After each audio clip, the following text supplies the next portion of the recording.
My name's Jono. I've been with the Learning People for, it was 8 years on Friday, actually, my 8-year anniversary. I'm head of global marketing here.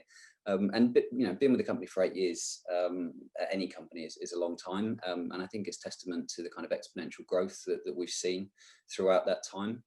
Yes, my job is to obviously advertise our career packages and courses to everybody. But I really find these sessions quite special because student outcomes is the most important thing in my job and what we do at the Learning People, and to get to meet the students and how they've seen an advert and gone through that whole journey of training and then finding a dream job at the end of it is it's really thrilling, actually. If I wasn't a marketer, my dream job would be a pilot. And we've got Kit with us today, who was a pilot, and he's retrained throughout COVID and is now a cybersecurity expert. And it's going to be a fascinating story, and I'm really looking forward to hearing that journey and that experience. So that's enough from me. I should say, actually, I'm based over in Brighton, but we're a global company. So this is going out to the APAC region. We have over 35,000 students worldwide, and that's growing very, very quickly. So thanks for coming on board today. I think, Corey, would it be great if you just give us a little bit of an introduction, tell us about Learning People and what it is that you do? Absolutely. So my name's Corey. I'm one of the managers in our Christchurch office. And basically what we offer is curated collections of courses suitable for each individual, no matter their skill level. The training itself is online, but we have managed to overcome the normal challenges that come with online study. For example, you've got recorded lectures that can be watched at times to suit you. One-to-one mentoring is very important, so you have that as you need it. Also a full online library with every book you could possibly need in relation to your collection. That's consistently updated, test preps, everything you need to pass exams, and then obviously the online labs where you access live networks remotely and have the opportunity to train in a live environment. That's the same as what you'll see on the job. So people looking to train and certify should use us, basically, since we offer all the flexibility, support and technical skills needed to change career or upskill into a new area. And the biggest thing that differentiates us though is career services and the hand they play in getting you into your very first tech role, IT role, or moving into a better position in your industry. So I'll pass over to Julia, who can give you a more in-depth overview of what they do and why they're so paramount in the training provider you choose.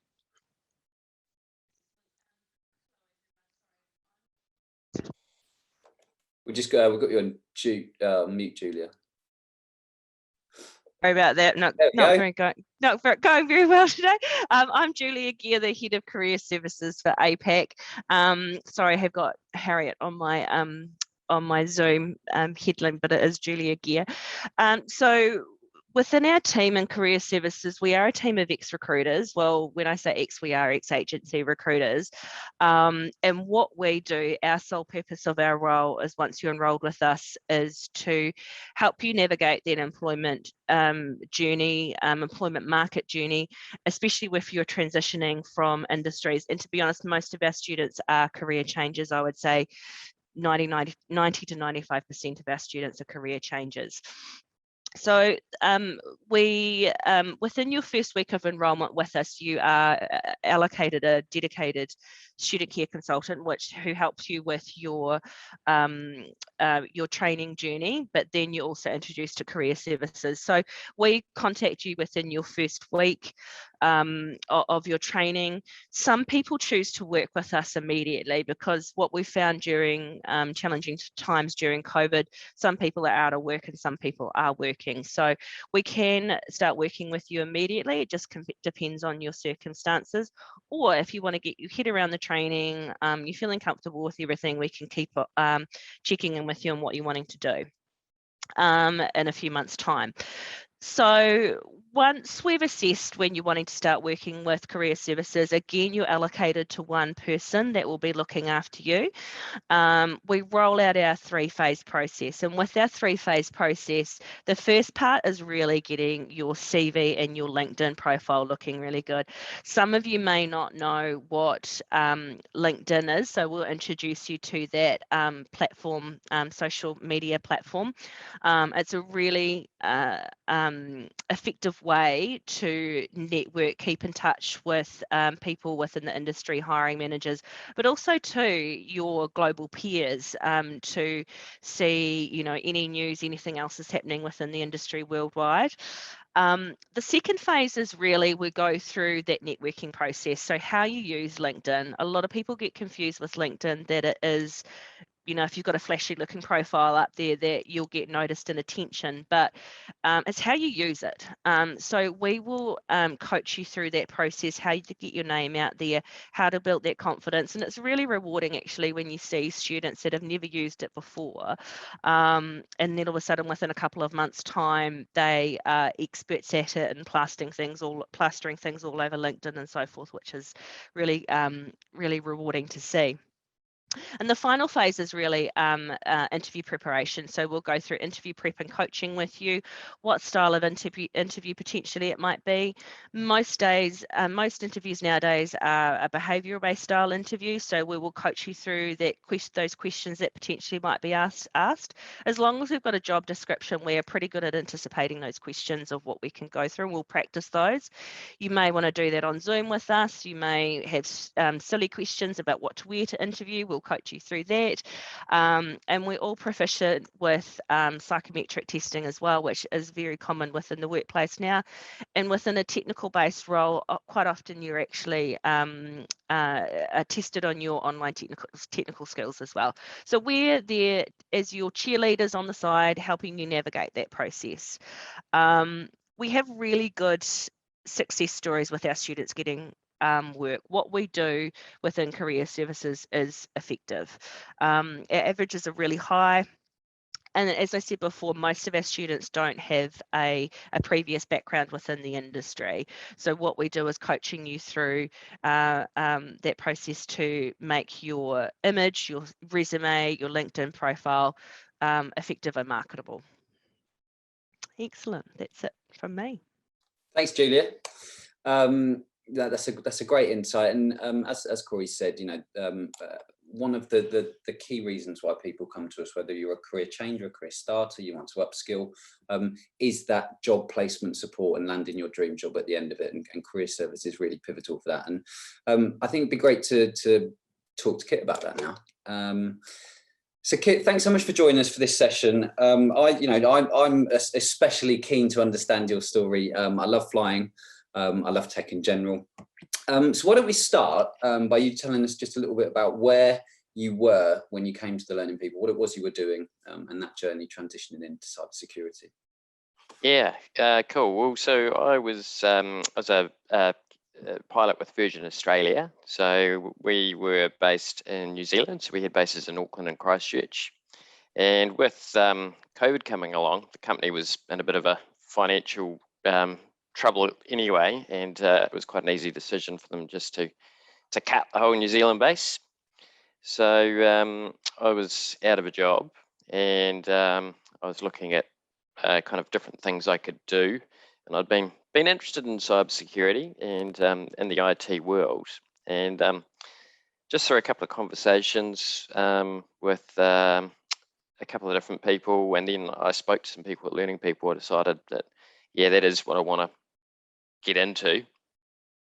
And I wasn't sure exactly what I wanted to study at the start, but yeah, after probably having a chat, a couple of conversations, decided that, yep, cybersecurity, that's where I want to go, and that's where I can see a really good future, and that's the path I took. Yeah.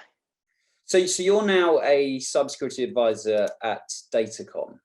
Yeah, that's right. Yes. Yeah. And so how much, when you were a pilot, were you aware of cybersecurity as an industry to move into? Had you really thought about that at that time, or was it when you had a consultation with the career advisor that they kind of directed you onto that pathway? It was a bit of a mix. It had been an area, I had some interest in, and then after having a chat to one of the careers advisors, I thought, yeah, that actually does sound like me. And I started having a look at as well some of the transferable skills that I had, and thought, oh yeah, that might be, if I can get the technical side, maybe the my other skills might come into play, and I can kind of put the two together and make a new career in the cybersecurity world. Yeah. So obviously flying has got to be a dream job, obviously entering that, and I'm sure that you do miss flying.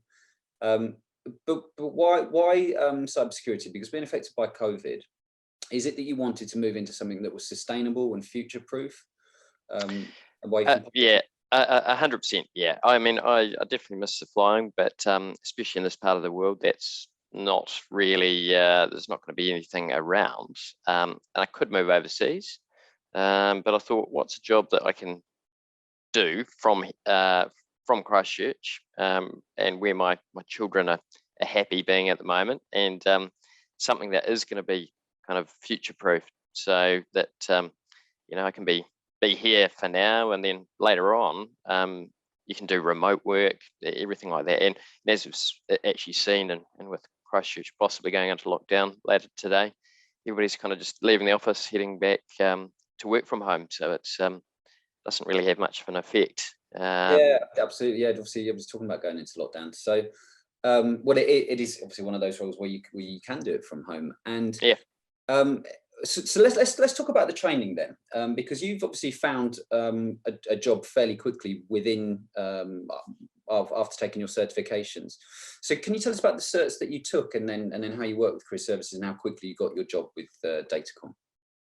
Yeah, cool. So started with the Network Plus and Security Plus. And Network Plus was a big step for me because I didn't have that technical background. So I found that a lot harder than going from Network Plus to Security Plus. So I spent a lot of time on that first paper just to kind of do all the background reading and a lot of courses, a lot of course material, making sure that I went through all of that really thoroughly. And then from there, did the CISA Plus. And I haven't sat the exam. I've done the pen test plus a lot of the study material. I just need to put a lot more study in that to actually pass the exam. And one good thing with the job I've got, they're quite supportive of finding the area you want to work in. And I think the pen testing side of things, to be really good at it, potentially that's not going to be me. So I'm looking more into the to moving into some of the governance side of things. And so I did the CISM exam as well. Yeah, so that was really good. So after the Security Plus is when I was talking to career services for the first time. And it's interesting what Julie was saying before, because I initially just started sending out CVs because, right, Security Plus, I can, I've got that. Like, here you can get jobs. So sending CVs and just getting no, and that's when I first had a chat to the career services team. And I think in the flying world, CVs aren't really that important. It's more you go, you have chat to people, and then it's a simulator for a check of your skills. So it was getting my CV right, and the LinkedIn, because I had a LinkedIn account, but again, like Julia was saying, I've never used it. I had a couple of kind of flying pictures on there, I think, and that was about it. So yeah, so I spent quite a bit of time going through the process. They gave me a couple of emails with some things to run through. Went through that process and started the whole process of networking, which I found was really, really important, which I hadn't realized. Say the LinkedIn setup, that's one of the keys that I found for getting a job and finding the right people. Yeah. So there's a few bits there which is really interesting. Now, obviously, with piloting, we know salaries are pretty high, and you would obviously want to find something with a family of that pays a similar wage. So that must have been an appeal for moving into cybersecurity. Also, training to be a pilot, roughly, it can take 1-2 years to become a full commercial pilot. It's a tricky question. You can do all the basic certification in a year, but no airline's going to touch you at that point. So it's just it's a kind of continual process of upskilling all the way through, which is similar to what I'm saying with cybersecurity as well. So you get in, and to get the better and better jobs, you keep upskilling and keeping your certs updated and everything. So yeah. So in terms of the cybersecurity training, how many hours or weeks work do you think that you put into passing the exams, or even some of the exams that you haven't sat yet, and just learning the knowledge? For the first Network Plus exam, I put in a lot of kind of extra time, I imagine, over the others. So I can't remember what the recommendation was for prior knowledge, but I found that, yeah, that was really accurate. And so I had to get myself to that level to be able to kind of get through that exam. But from there, I then found it progressively easier. So I think all up, I've spent maybe 8 months to get through all of the exams, including the CISM at the end there. So, but most of that time was taken up initially with kind of getting up to speed. So, okay. And then the next series of exams was a lot quicker. Yeah. So 8 months, and then within the 8 months as well, had you started with career services and you started revamping your CV in your LinkedIn? Yeah, so, definitely. Okay, and would you say that you were? Are there any transferable skills from piloting? Yeah, absolutely. I think it's all of the soft skills. So there's the technical side, which obviously in cybersecurity is you have to learn how to technically do things, and that's where the labs and stuff were awesome. So you learn all of that side of things. And I think with the job that I got, one of the big things was that they saw that, okay, I've got the transferable skills. Essentially, going forward, the plan down the track is to, interact with a lot of the customers a bit more. So they saw that opportunity and to develop me towards that. And at the moment, I'm in my job, I'm doing a lot of shadowing people, so just learning how they do stuff, and upping my skill level. Yeah. Have you had to manage some serious cyber threats in your role yet? What's been the most challenging? No, not to a huge degree. There's always, I was blown away by how much is going on out there, and people constantly being attacked just by botnets and stuff. And yeah, it's amazing, absolutely amazing. But so no, nothing serious yet. So which is good. But means that everybody else is doing their job properly. Yeah, well, exactly. Yeah, no, it's. I mean, there's in the news every single day. There's a new attack on a new, a bank or whatever, the government, whatever it might be. So in your job now, you're an advisor, so you're doing lots of shadowing. So what Yes. Hands-on work would you be doing? Are you doing any coding with that? No. So more, I'm working on a tabletop exercise at the moment for a company, and things like that, and incident response plans, that side of things. Yeah. And a little bit. So we've got some of the analyst stuff as well. So going through detections and having a look at, is this a threat or not? And then contacting customers to say, hey, is this legitimate use of this thing? So yeah, a bit of a mix of all of those things. And like I was saying before, they're really good company, in that they're quite happy for me to spend some time finding what I enjoy doing, and then get into that some more. And still, because I've only been here for just over a couple of months, so in the learning phase still. Yeah. So in terms of a career progression, so over the next couple of years, where do you see yourself in the industry? Moving into a full consultant role, and then getting involved in NIST reviews and that side of things, and the governance side of things with some of the customers. Yeah, and they've been really good as well in saying that that's where they can see me going if I enjoy doing that type of work, and they're happy to support me in kind of getting up upskilled to be able to do that job well. Yeah. I mean, that really helps, doesn't it, when you've got Yeah. Sure. So now you are where you are. You're 2 months into your role. You've got lots of certs on your belt, some more exams to sit. What advice would you give to anyone on this session today, looking either to get into cybersecurity or just to look at getting into tech in general? Yeah, start like if you're doing one of the courses, talk to career services really early. So I mean, I didn't do it late, but I started applying for jobs and things beforehand, which was and looking back, it was a bit of a waste of time when I wasn't set up correctly for it.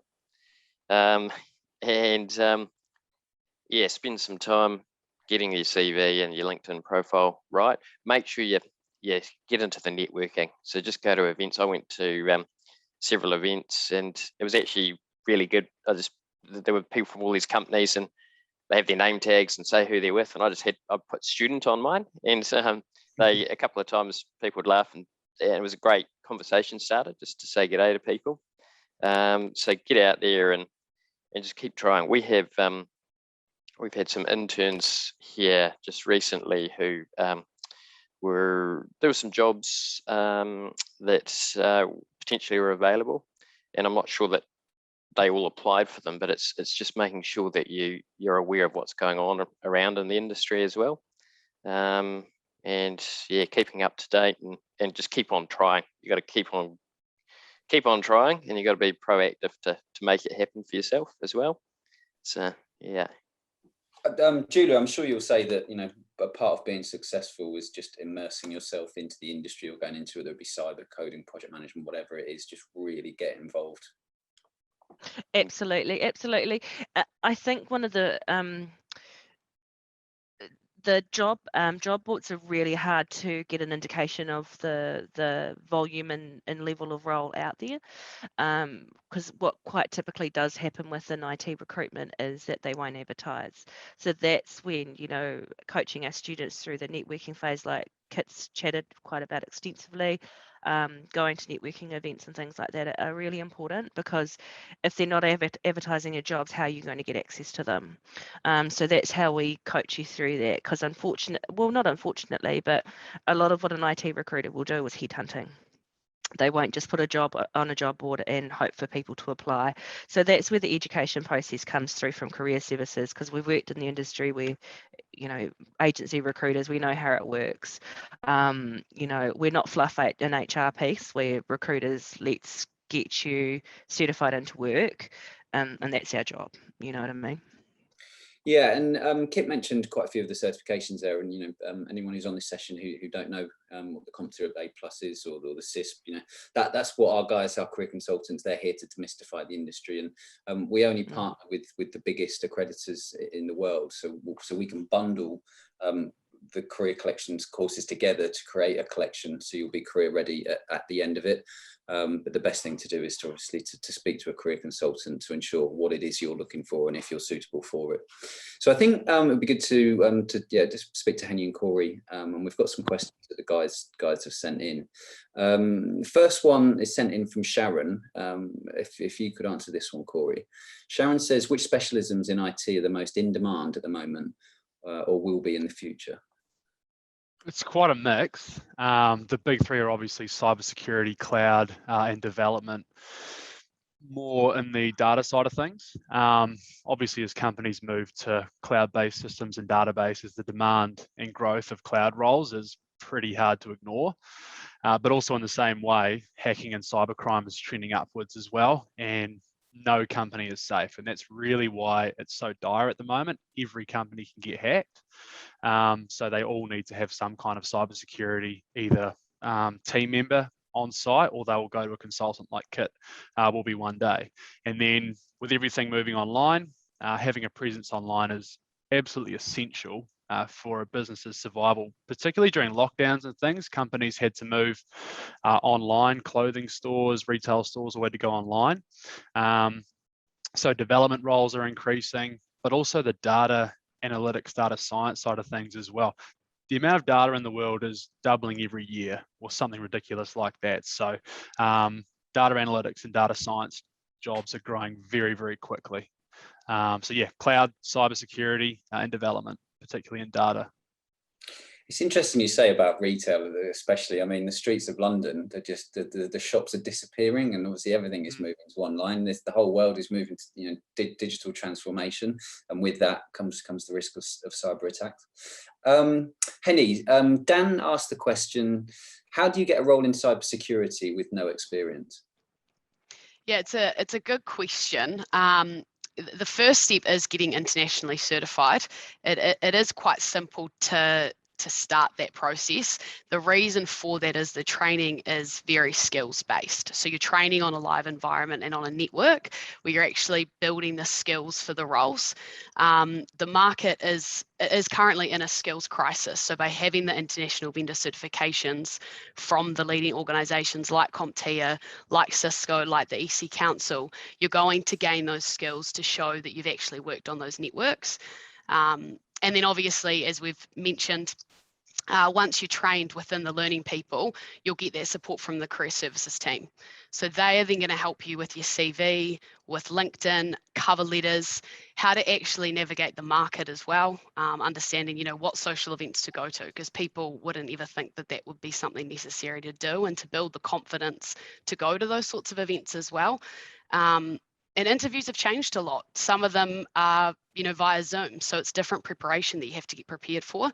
So Julia and her team is helping them navigate that market as well. And then also on that social side. So yeah, just international certifications and career services support by us is detrimental. Great, thanks, Henny.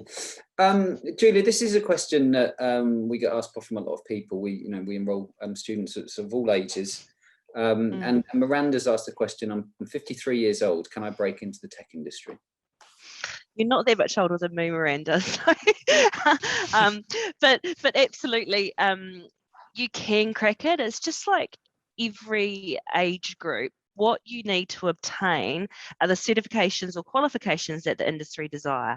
So it's been fairly simple for me as a recruiter. I do go into job specs and job boards and have a look and view what qualifications are being demanded of.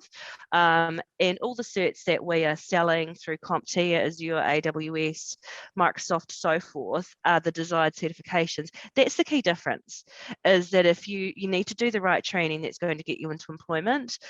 And it will happen no matter what age group that you are at. It's all about getting the right industry training to make that transition. And because the skill shortage is so tight, it makes it easier for people to make that transition as well, because they need people. It's just simple math there. But just as an example, like one of our students not so long ago, Andrew, his history was he was unemployed. He'd had a nasty car accident. He had a manufacturing background. Like Kit, he'd had an interest in computers. He retrained in cyber. Had a lot of contact, a lot of support from student care, and also from career services as well. So we supported him through that journey, and then he gained an entry level role in cyber. And I from memory, he would have been well into his 60s. So it does happen, or late 50s, early 60s. So it does happen, and we've got proof of that. So absolutely do it now while you can. I think we'll have a couple more questions. Corey, back to you. Taran, pronounce it, asked, do I need a degree before moving into IT or tech? We get this one a lot, and it's mainly generational things. You get a degree, you get into a job. We know without any doubt that you don't need a degree, because we are getting students into jobs every single month with no IT background, no IT tertiary education, and a lot of them don't even have a degree in anything. We've had plumbers and salespeople move into IT roles, and it all boils down to the demand. All these questions that we get asked, it all boils down to cybersecurity is that in demand right now, that if you are skilled and certified, you are marketable for a job. And then if you let our career services team get you in front of a recruiter and showcase your skills, that's it. It's all about skills and international certifications. So this question follows quite nicely, Henny, from Ed. How difficult is the training, and will I be able to do it? also a very common question that we get asked. Because it's online as well, a lot of it comes down to motivation and people just being nervous about learning in a different way. But at the beginning, obviously, you're not thrown into the deep end. You're with, you'll have a senior career consultant. They're going to work with you individually and actually understand what your capabilities are, path out a pathway for you for what training's going to work. And then the training is then obviously in a progressive order. So that's going to allow you to move from certification to certification. And they'll, naturally follow on from each other. So if you're ever struggling, we've got in place that you've got mentors. They're all industry experts and they're certified, so they'll work with you one-on-one. And then you also have a student care team. So all the difficult, booking exams and everything, you can talk to them and they'll help. They'll help people with motivation as well. A lot of feedback that we get though is that they find it a lot easier working online, because people who are often moving into a new industry, if they're working in, a classroom environment, sometimes it moves at different paces, or they find that they get a bit nervous asking questions. So this way, you're actually feeling like you can feel more confident, you can ask the questions that you need. So yeah, you'll be absolutely fine. Training is not difficult. We'll support you along the way when it comes to motivation, and that's the key there. So yeah, each student's different and there's no set course. It's all about making sure that it's right for that individual person. Great, thanks, Honey.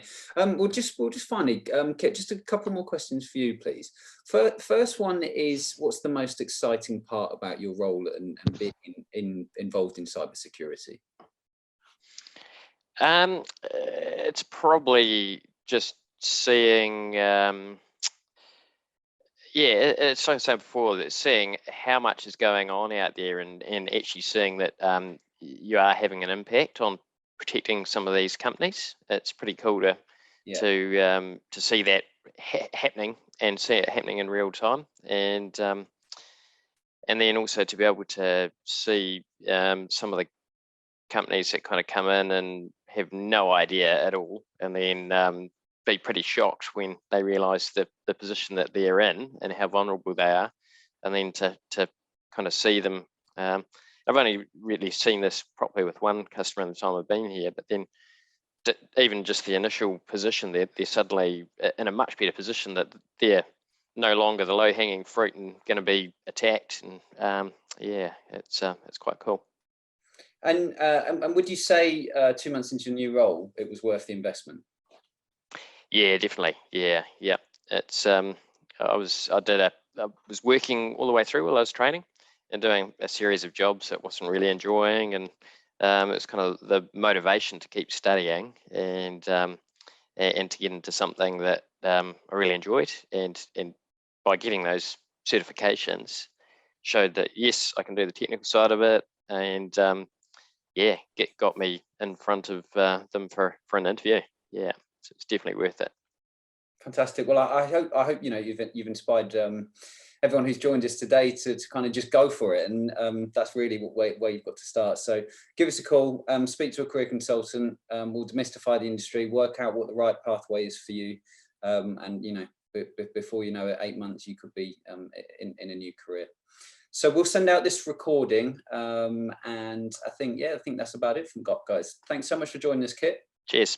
Cool. All right, we'll see you all soon. Thanks, guys.